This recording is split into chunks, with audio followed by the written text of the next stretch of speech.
Just to give you a feeling for how crowded things are for Mizzou athletics this month, I took a look at the schedule for the weekend of March 26th. Come on, join me.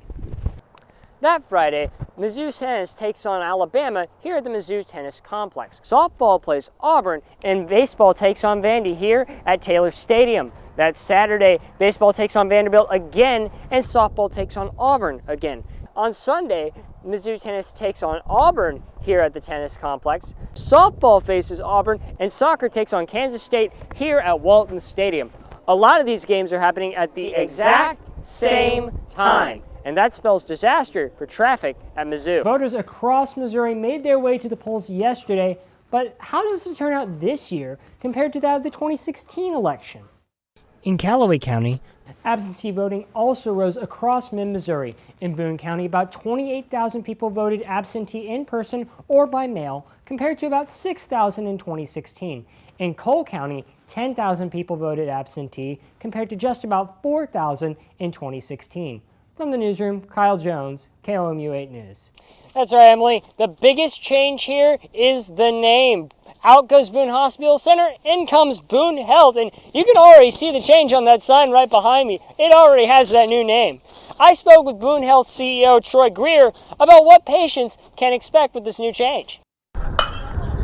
Tony Workis' calendar is full this month. When you overlap winter and spring sports, it's always a lot of congestion going on. Schedule congestion is a major theme for Mizzou athletics over the coming weeks, and that means more work for Workis. So a lot of times you might have one event and you're going to need to shift, whether it's some of your part-time staff, some of the parking, the police, EMS, all the different resources we have, and we might need to shift it from one event to another event. In a normal year, that means shifting resources between one or two events, but this year, Tony has to manage even more sports, as Mizzou soccer and volleyball are in the middle of unique spring seasons. A lot of times we can't even control necessarily the start time of the game. So what we have to do is we take the things we can't control and we have to just make the best of it and figure out how to make things flow the best way we possibly can. Just to give you a feeling for how crowded things are for Mizzou athletics this month, I took a look at the schedule for the weekend of March 26th. Come on, join me. That Friday, Mizzou tennis takes on Alabama here at the Mizzou Tennis Complex. Softball plays Auburn, and baseball takes on Vandy here at Taylor Stadium. That Saturday, baseball takes on Vanderbilt again, and softball takes on Auburn again. On Sunday, Mizzou tennis takes on Auburn here at the tennis complex. Softball faces Auburn, and soccer takes on Kansas State here at Walton Stadium. A lot of these games are happening at the exact same time, and that spells disaster for traffic at Mizzou. One of our police officers that helps a lot with traffic and oversees that area always jokes that the worst thing we can do for events is when people are coming and going at the same time. On top of traffic, Workis and his crew also have to keep COVID-19 in mind. It's definitely a big puzzle of which thing happens first, and then when something shifts, how you have to pivot and adjust whatever's taking place. Mizzou Athletics has done plenty of pivoting this year and will no doubt pivot again as the year rolls on. From Columbia, Kyle Jones, KOMU 8 Sports. On November 11, 1918, bells tolled signaling the end of the First World War. Months later, the world would be ravaged by an influenza pandemic. Today, in the midst of a new pandemic, the bells tolled again to honor America's fallen soldiers. This time, though, it was done virtually. We do want the general public to know that freedom is not free. But even in a year of isolation and social distance, Missouri was able to come together to honor its veterans. At the Capitol, community leaders broke ground on a new monument honoring Gold Star families. We're blessed to be able to have a spot like this for Gold Stars from around the state to come, and others to come and remember that people have sacrificed their life for us. I would hope that this kind of remembrance would take the younger generations, people that come through, and understand what the price of freedom is, and it has to be paid from time to time. The 11th day of the 11th month may be lacking the pomp and circumstance this year, but mid-Missouri was still able to honor those for whom the bell tolls.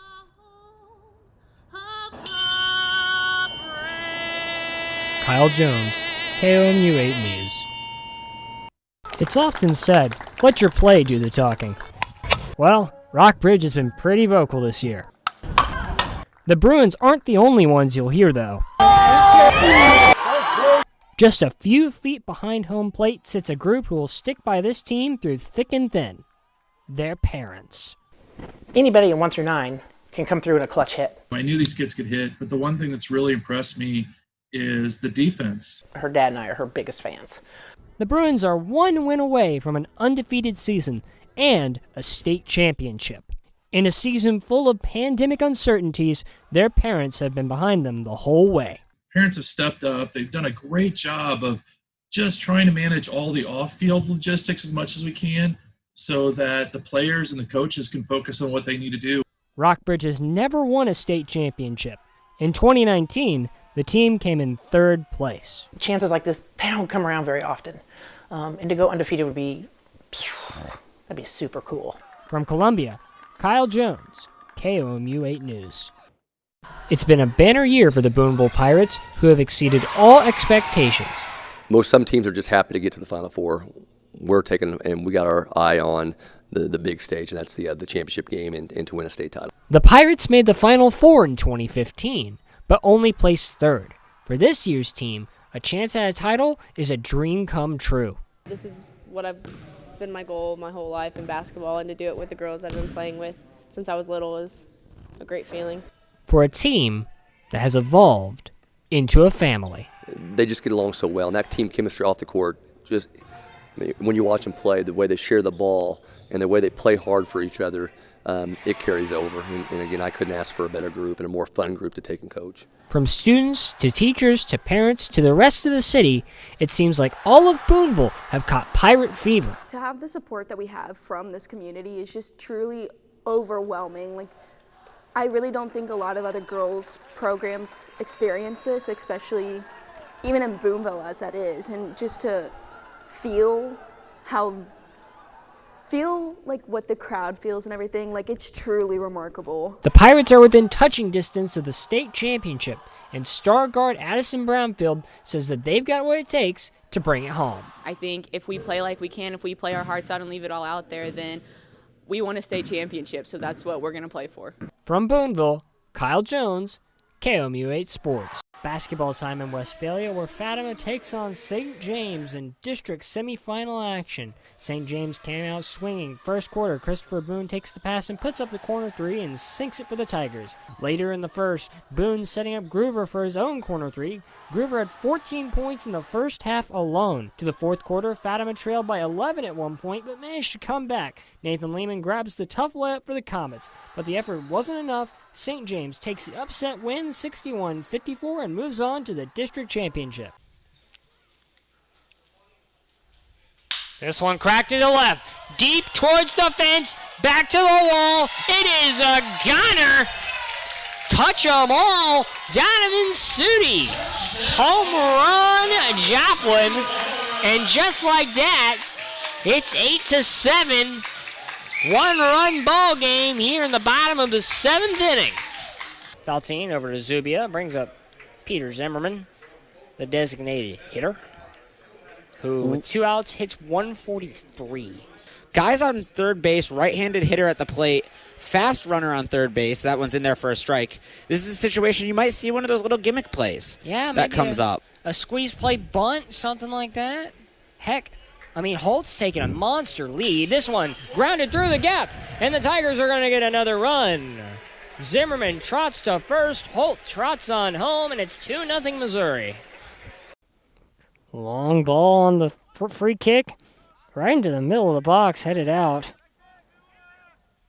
A chance for a cross here in the middle of the box. It's a goal! Out of nowhere comes Jagan Crane, and he smacks that one into the back of the net. And William Woods leads 1-0. History at Faroe Field. Right in front of our eyes. Sarah Fuller lining up to take the kickoff to start the second half. She becomes the first woman in history to play in a Power 5 football game. She becomes the third woman in history to play in a Division I college football game. She wears the number 32, standing 6'3", from Wiley, Texas. The SEC soccer champion boots it. Little squibber, and it gets all the way about to the 35-yard line, and it has to be fallen on. In all honesty, that was a good little squib pooch kick there. Oh, yeah, that looked like it threw Mizzou for a loop It right did, there. for sure. And she gets a standing ovation from the Faroe Field crowd. What a moment. What a moment in the history of football and the history of sport for Sarah Fuller.